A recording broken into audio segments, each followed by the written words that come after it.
Welcome in. Thank you so much for joining us today. My name is Tanushree Duggirala, and we have Sneha Vayugandla with us. And today's webinar is going to be all about college readiness as a whole, right? What should you do in high school to get prepared for college? But also going to highlight a lot of things for pre-med interested students. And this includes things like what should I be doing in high school? But also, is pre-med right for me? What kind of major should I be taking? And once I get into college, what does that look like for me if I am a pre-med student? And all of this combined, we're getting from a very, very credible source. And we can answer any questions that you have in either the pre-med track or just high school, any particular aspect of it, or college in general. So how this is going to work is initially we're going to have Sneha do a information session, and that's going to last about 30 minutes. And then after that, we're going to open the floor to any questions that you guys might have. And as for the questions, during the presentation, if you have a question, please just put it in the chat. And as soon as the presentation's over, we'll address all of them. And if not, wait till the end, and then we'll ask you if you have any questions or not. Thank you so much for joining again. And let's just do a couple of introductions as we get started. First off, my name is Tanushree Duggirala, and I'm currently studying at the University of Texas at Austin. I'm double majoring in business honors and business analytics with a minor in anthropology. In terms of previous experience, I've been holding these webinars to really help lots of high school students just get an understanding of what's going on in terms of the college perspective.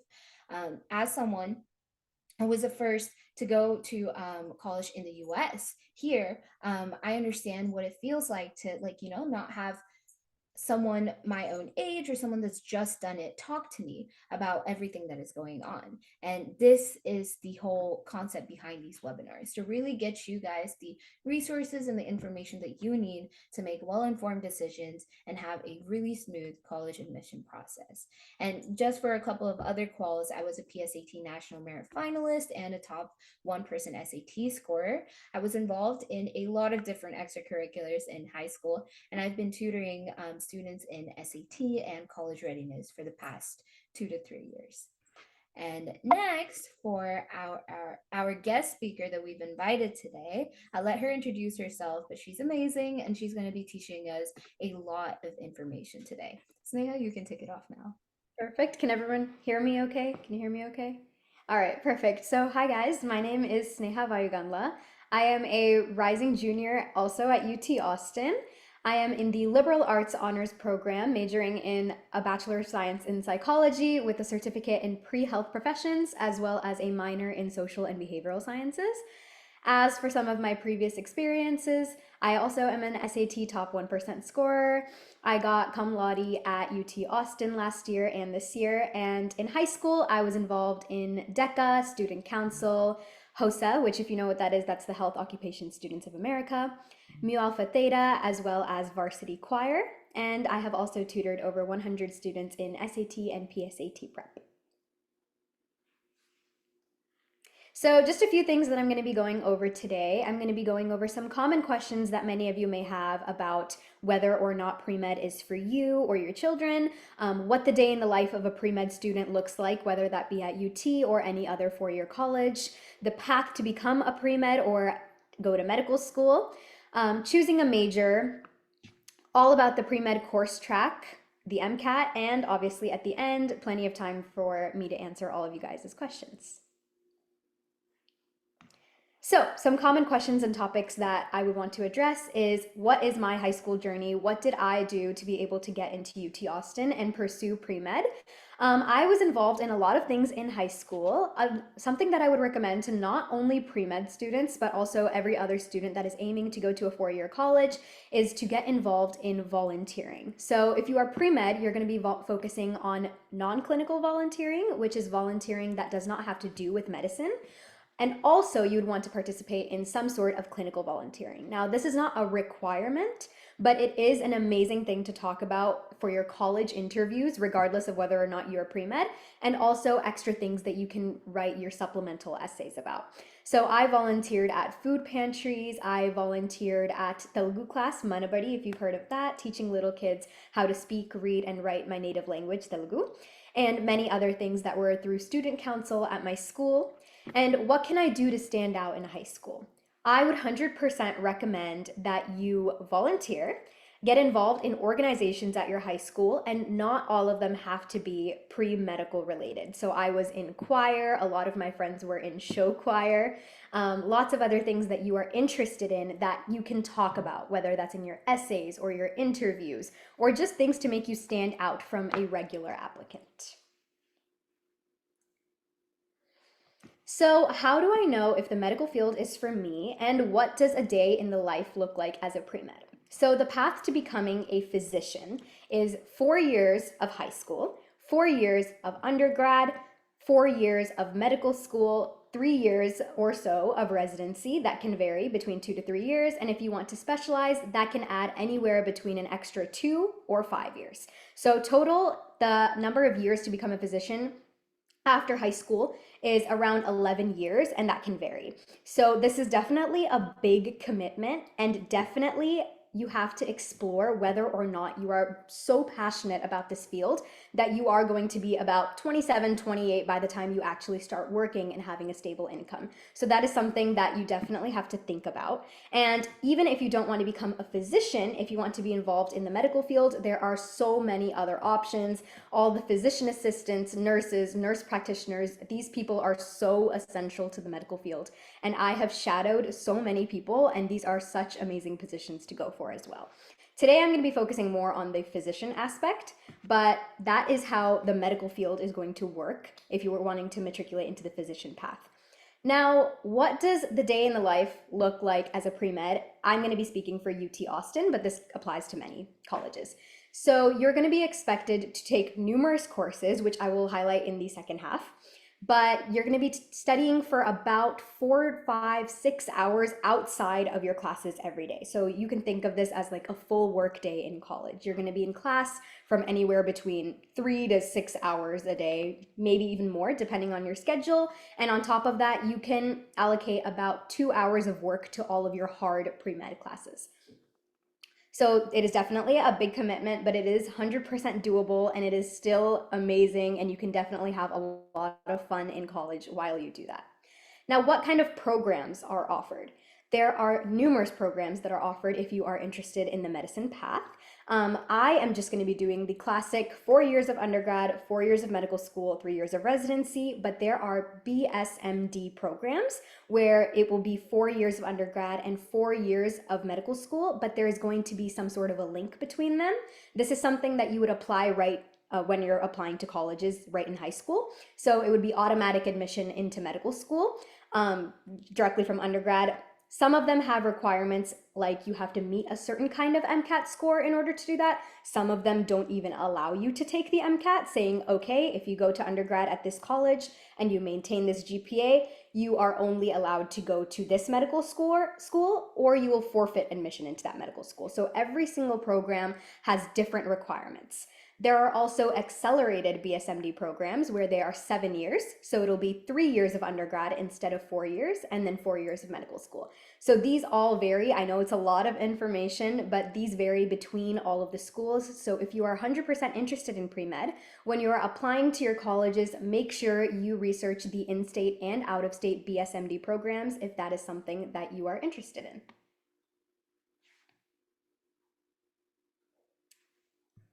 Okay, so just to highlight some of the courses that I took in high school in order to stand out, and these are definitely courses that I recommend taking as well. So I took AP Biology, AP Chemistry, AP Psychology, Anatomy and Physiology, AP Calculus, AP Statistics, Principles of Biomedical Science, as well as AP Environmental Science. So these are all courses that I highly recommend, not just because it looks good to undergrad colleges that, okay, this person is very solid in their foundation of science, they clearly want to pursue pre-med, this is a good candidate, but also I know a lot of people that initially thought they were pre-med from the age of 10, and when they started taking these courses, they realized, okay, this is for me, or they completely ruled it out and said, I don't want to study this for the next 8 years. I simply don't find this interesting. And then they ruled out pre-med. So either way, I think that if you are confident in your ability to take these courses and excel at them, and if you're looking for AP classes, these are amazing options. I also recommend psychology if it's offered on level. I think psychology is such an amazing class to take. It's usually pretty easy and it's super interesting as well. Perfect. So choosing a major. So you've established that you want to be pre-med at this point. So as you may have noticed, I am not a biology major or a chemistry major or a physics major. I am a psychology major, and this is what we would call a non-traditional pre-med major because the big three are chemistry, physics, and biology for traditional majors. I'm going to be talking about the advantages and the disadvantages to both. So non-traditional majors, there's actually not a limit. You can be absolutely any major that you want to and be pre-med. I have pre-med friends that are music majors. I have pre-med friends that are English majors. There's really no limitations. So an advantage that I would say for traditional majors, physics, chemistry, and biology, is basically you will be doing one amount of work for both your major and for medical school admissions. There are certain courses that you have to take in order to go to medical school. In Texas or out of state, many of them overlap. And contrary to popular belief, pre-med itself in 99% of colleges is not a major. You will not see a major on the list for a college as pre-med. Instead, being pre-med is a number of requirements. So it's a GPA that you have to meet for an honors program. If you are in an honors program, it is taking the MCAT, it is taking some other sort of test, and it is finishing all the prerequisite courses in order to get admitted into a medical school, the lab courses. So pre-med itself is not a major in 99% of colleges in the US. So as a traditional major, physics, chemistry, or biology, you will be taking your major courses, which will mostly consist of physics, chemistry, and biology, which are the courses that you need in order to matriculate into medical school. So you only have one workload. You are simultaneously completing your degree and your medical school requirements at the same time. As a non-traditional major, you are balancing two workloads. I am balancing my entire psychology degree, which some of it overlaps with medical school because I'm a Bachelor of Science, so I have those chemistry and physics requirements. But many of them do not as well. I have to take numerous English courses, some other psychology courses that are not needed for medical school, as well as I also have to take all of the courses that I must take in order to get into medical school. So it is a slightly larger workload, but I would not change it for the world. I think it is amazing to have a break from physics and a break from chemistry and to take child development. I am in a class called infant development. I am taking another class called criminology. I'm taking behavioral problems in children. There's so many things that I am taking that I'm just so interested in. And it makes me feel like I am not just limited to 3 core subjects, which everyone is taking anyways. So there are advantages and disadvantages to both. But I do recommend taking a major where at least some of the courses will overlap with medical school, just so that you're not all over the place, especially if you're also in an honors program like me. There will probably be around 10 more classes that you have to take for an honors program as well. So plan out your 4-year schedule as best as you can, see what you're kind of going for, and pick what path is right for you. So, wait, can you go back to the last slide real quick? Yeah, sorry. Some other things focusing on high school, back to high school. I've already covered volunteering, how there should be non-clinical and clinical volunteering. Research experience is something that I also highly recommend. It is a little bit difficult to get involved in research in high school. Plenty of people did not. I actually did not. But the moment you get to undergrad, research experience is so important. I highly recommend whenever you go into undergrad, regardless of if you're pre-med or not, it is so amazing to be involved in a research lab that can give you so many different skills, not just research, but also writing, communication, public speaking. All of these kinds of things are super helpful. So on every single college's website, there will be certain links where you can find all the research labs that are either on campus or you can go remote. There's so many options. I'm sure Tanushree also knows about a lot of those. Going back to high school, letters of recommendation are so absolutely important. Usually you're going to submit between 2 or 3 letters of recommendation. I'm not sure if there's really a limit anymore. But if you are pre-med, you are going to be asked for a letter of recommendation from a science professor. Or even if they don't exactly ask, it is highly recommended that you have a letter of recommendation from a science teacher. So I got my letter of recommendation from my anatomy and physiology teacher, so I highly recommend building up those relationships from the get-go. Like, you're not going to want to go a few days before your letter of recommendation is due and go up to your teacher and them being like, who are you again? So you're gonna want to have that relationship built up and have that trust established before you go and ask for your letters of recommendation. And it is never too early. You can start your freshman year introducing yourself to teachers at your high school. So yeah. And essays, a lot of people think that if you are pre-med, regardless of what major you are, you have to write your essay about science, and it has to be so complicated, and you have to talk about, okay, I'm going to be a doctor, I'm going to be a great doctor, and this is why.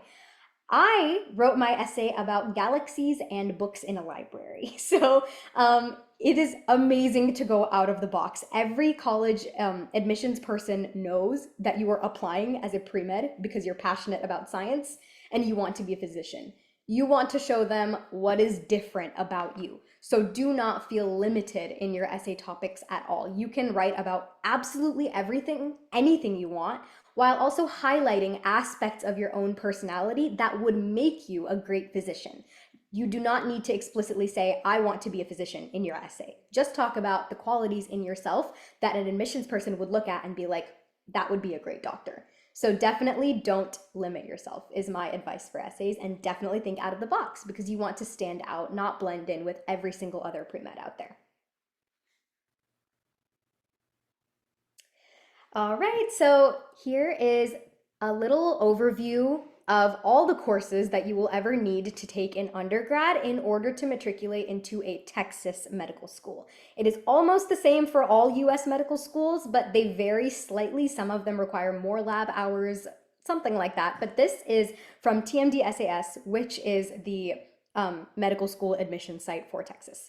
So in biology, you're going to be taking 14 semester hours. And if you guys know what semester hours are, usually they're divided up by 3-hour classes or 2-hour classes. So 14 semester hours is roughly 4 classes that are 3 hours long. So 4 courses total. So for biology, medical schools are looking for about 4 classes and then 2 semester hours of formal lab. So biology lab, which you'll usually take at the same time in undergrad. General chemistry, 8 semester hours. That's about 2 or 3 classes depending on what you're looking at. And this includes 2 hours of lab, so chemistry lab. Organic chemistry, they're also looking for another 8 hours, which is 2 classes plus 1 lab. Biochemistry, there's going to be 3 semester hours, so that's only 1 class, or 5 quarter hours, depending on how your undergrad college does it. Physics, 2 classes, as well as 2 labs. And English, 6 semester hours, 2 classes, and that's basically it. And then statistics is highly recommended for numerous colleges. As you can see, calculus is not really required for many med schools, but it is highly recommended. So yeah, these are basically all of the classes that you'll ever need to take. Obviously, you will have to take some electives and other biology classes in order to stand out, and also take courses that you enjoy. As you can see, this isn't that many courses. This won't fill up all 4 years. So make sure to take courses that you're interested in, establish a minor as well, and take those courses as well. So the big question, what about the MCAT? The part of medical school admissions that everyone worries about is the MCAT. I am actually in the process of studying for the MCAT right now, and it definitely is a big deal, right? The medical college admissions test. This is what determines, do you get into med school or did you just do those 4 years to not get into med school? It is a big deal, and we're not going to sugarcoat it. But what is the MCAT? So it is a standardized, all multiple choice examination designed to assess your problem solving, critical thinking, and knowledge of natural, behavioral, and social science concepts and principles prerequisite to the study of medicine. So this is a big exam. So I've been taking practice tests. It is an 8-hour exam. So you're going to sit down at 12 p.m. The normal MCAT usually starts at 8 a.m. So you'll get to admission center at 8 a.m. and you will finish at about 4 p.m. and you're done. That's it. You've taken the MCAT. So it is a big test, but there are a lot of things that you can do to prepare it. So the way that your college 4-year schedule should be designed is that you should aim to finish as many of the prerequisite courses for this exam as you can before you take the MCAT. Now, I'm taking the MCAT in a non-traditional way. I'm taking it a little bit early. I'm taking my MCAT in August, and many people usually take their MCAT in January of their junior year as their first attempt, and people will usually take it that next summer as their second attempt if they need a second attempt. I'm just pushing it back a couple of months, so I actually didn't finish 2 of the classes that I needed. I did not finish biochem and I did not finish physics, but I am self-studying for it. So there are numerous different paths, so don't worry if your admissions counselor in college messes up and doesn't schedule a class for you and you didn't finish 1 or 2 of your classes. It is completely fine. There are so many resources that you can access that teach you the material or supplement the material, and it will definitely make your life easier the next semester when you take those courses. I'm taking physics and biochemistry next semester, and I would have already learned all of it by August, so it's going to make my next semester easier. So there's always some sort of way that you can go about making mistakes. It is okay. But what I recommend for the MCAT is definitely pay attention in your general chemistry, general bio courses that everyone seems to ignore their freshman year. Freshman year is when you're fully transitioning into college. It is difficult, but make sure you pay attention in those courses because that is going to be the foundation for everything. It all builds up. It's not like you can take the course and then forget about it. You're going to take general bio and then you're going to move on to bio 2. So you need to know that. And then you're going to move on to genetics. So you need to know everything before. And then you need biochem. So you need everything before that. So pay attention and build up your knowledge from the very beginning. So that is all I have to say about the MCAT. And thank you. Let me know if you guys have any questions. Me and Tanu are available for any questions you guys might have. Thank you so much, Sneha. So that was a lot and a lot of good content. So I'll open up the chat, and also if you guys want to like just use the raise hand feature, you guys can ask any questions that you have. Off of some of the private comments that I've gotten, one question that you got was, in terms of research, what are ways that you can delve into it as a high school student? Yeah, so for research as a high school student, there are numerous things you can do. So if you are interested in going to UT Austin or any other local college, you can even go on their websites and search up research opportunities and filter for high school and see if they're taking any high schoolers. Or if you just search up research opportunities near me, go on LinkedIn, all of those other things, they're usually available, and you can see if you meet those requirements. Perfect. And another thing, this is something that lots of people like overlook, is look at your local community colleges. You don't Mm. have to go to 4-year accredited universities and do research for them, but the community colleges also have really well-versed professors that are going to be looking to take people onto their team. So that is one way. And then two, there is a 2-segment AP classes, like a capstone degree type of thing that you can take called AP Seminar and AP Research. And that is one way that you can build up your skills and credibility in terms of writing a scientific paper or conducting research. And if you're able to do that, not only do you have a publication by the time you're done with that capstone degree, but you also have the means to say, hey, I've done it before, please let me onto your project. And it makes it much more likely for you to be able to get research opportunities. And last but not least, you can always search up guided research opportunities. There's a lot of programs that you can apply to, especially during the summertime, that will give you an admission, and they'll put you in some sort of a cohort, right? Anywhere from 8 weeks to a couple of months, where you work with a team of other people your age and you try to get it done that way. So the world is your oyster. Just start researching early, I would say, on research opportunities. Another question that you had While studying pre-med and med school, what are some ways to financially support yourself, considering you're studying full time? Hmm. Give me one second. Is the message in the chat or was it privately to you?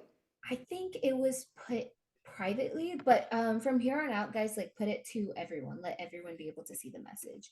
I'll say it Yeah. one more time. So, Mhm. since as people are studying for pre-med or med school, right? They're asking how can you financially support yourself, especially considering that you're like a full-time student. Like, what are things maybe? Yeah. So finances are definitely a big deal in college because not only do you have tuition, you also have room and board, and you also want to have some fun. You're going to want to buy some food. You're going to want to, support yourself and have fun with your friends. I actually worked as a teaching assistant last semester. So if you find a course that you're particularly interested in, I was a teaching assistant for introductory biology. Obviously, the pay is not incredible. It is almost like minimum wage for college students. I got paid personally $14 an hour, and we were required to log 10 hours a week. So that was 140 hours per week for that. And obviously, side hustles that you can do. I did TikTok full time. I do social media as an influencer, and that brought in a significant stream of income. But there are definitely ways that you can get involved in your university as well. I also worked as a research assistant for a psychology lab, and that paid the same. So you can maybe do two jobs at once, one job, or maybe even pursue things out of university. Tanushree, is there anything that you did? Yeah, of course. So in terms of supporting myself, like one thing that I've been doing is tutoring. I now offer like counseling services, things of that sort. On top of that, another thing that I do, and I'm pretty sure this is available to like pre-med students too, regardless of major, is I've been taking part in case competitions, hackathons, startup simulators, things of that sort. And it's not like a lot of money, right? But it's giving me a career exposure while also giving me like, money that I can use towards either my education or anything else. And on top of it, scholarships are going to be really important for you guys.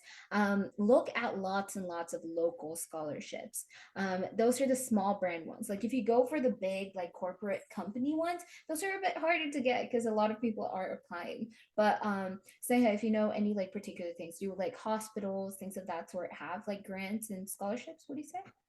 Yes, also going back to the scholarships, every year almost $100 million of scholarship money gets wasted because not enough people apply.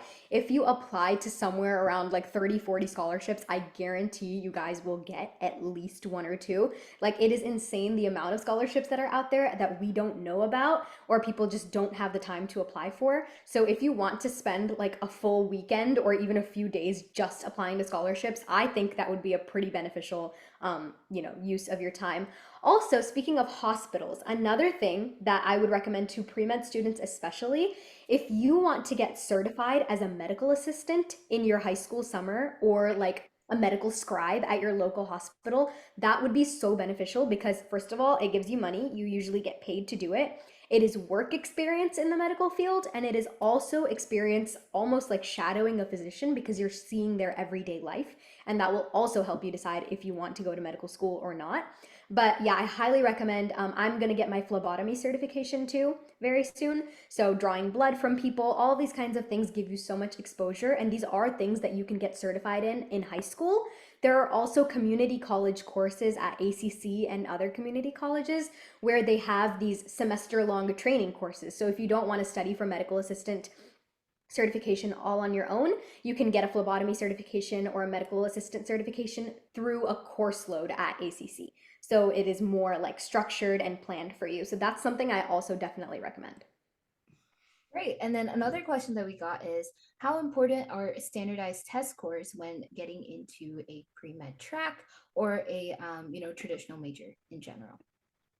So standardized test scores aren't really that important for your major or your track. It's just getting into the university in general. So whenever I applied with my SAT score, I wasn't worried about it qualifying for psychology or pre-med. It's just the university looking at your score. So I don't think, I personally am not aware of any discrimination that exists between the major and the university deciding whether or not you are able to get in. Yeah. And so basically, what your test score and a couple of things on your application do is get you a seat at the university. And then, as for what major you're getting, that's when your extracurriculars and all of those things come into play.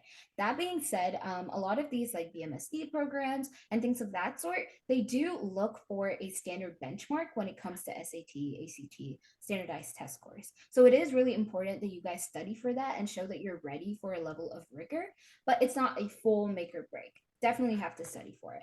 And on that note, I just wanted to take a little detour. I do offer SAT courses. So if you guys are interested in that or career or college counseling, please reach out to me. My information will be showed again on the screen. I'll go back to it. So definitely reach out to me if you guys have any questions or need any information on that. And then also, I'll put this form in the chat for future webinars. If there's other topics that you're interested in, I would love if you guys could fill this form out so that I could take your insight and I can bring on more guest speakers of different topics, things of that sort. I'll put this link in the chat in a few minutes. But again, SAT or college counseling, just privately reach out and we'll talk about it. And now we're just going to continue trying to go through all of the questions and answer as many as possible. But in the case that we don't get to it, again, feel free to reach out afterwards. I will be stopping the recording at this point. So if you're on the recording, thank you so much for listening to us. And then we're going to go through the rest of the questions.